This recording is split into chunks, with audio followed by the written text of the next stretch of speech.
Quando uscì il mio primo libro avevo 18 anni. Il Santo Graal in Piemonte raccontava la mia indagine sulla coppa che aveva raccolto il sangue di Cristo.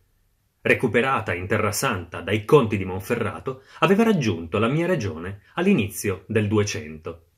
Questo era l'indizio che mi aveva messo sulle sue tracce. Un pilone votivo, un affresco danneggiato, protetto da una grata di metallo. Siamo a Torre Canavese, ai piedi delle Alpi.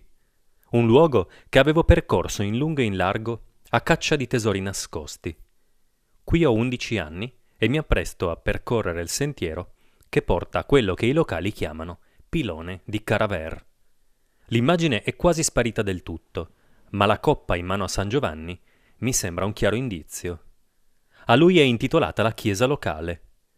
Forse l'edificio nasconde il Graal? È sua la statua davanti al sagrato. La gestualità è sospetta. La mano con la penna indica un punto per terra, forse il luogo dove scavare, ma gli occhi guardano più lontano, non verso l'orizzonte, ma in direzione della torre medievale. Sulla costruzione, un orologio fermo. Il Graal dona l'immortalità, come se il tempo si fermasse. Un altro indizio? Nel 1996 raccolgo le teorie in un libro che si conclude con una confessione. La storia del Graal in Piemonte è una fake news, il sogno di un piccolo cercatore di tesori. Chi si mostra particolarmente divertito è il parroco del paese. Don Leandro Cima scrive sul bollettino parrocchiale che il mio lavoro è la prova storica che il Santo Graal si trova a Torre Canavese. Diversi giornali riprendono la teoria e nell'ottobre 1998 Alleanza Cattolica organizza in paese un convegno sul calice.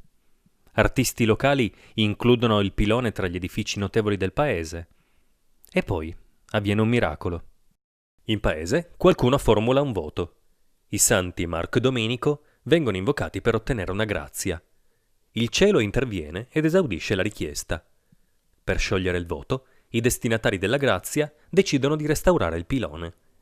Nell'agosto 2012 la sua immagine torna visibile in tutti i dettagli, a partire dalla sua protagonista, la Madonna dei Sette Dolori. In onore dei due santi invocati, da un lato è ritratto San Marco, dall'altro San Domenico. A eseguire i lavori è un pittore rumeno, Cristian Galan. A restauro completato, le coppe sono addirittura due. Quella con gli unguenti è ai piedi di Maria, l'altra è in mano all'Evangelista. Il serpente nella coppa si riferisce a un episodio apocrifo. Giovanni sarebbe miracolosamente sopravvissuto a un tentativo di avvelenamento. A 30 anni dalle mie prime scorribande, trovo azzeccato un passaggio del Piccolo Principe, quello che parla dell'incanto che può generare un racconto, vero o falso che sia. Quando ero piccolo abitavo in una casa antica e la leggenda raccontava che c'era un tesoro nascosto. Naturalmente nessuno ha mai potuto scoprirlo, né forse l'ha mai cercato. Eppure incantava tutta la casa. La mia casa nascondeva un segreto nel fondo del suo cuore.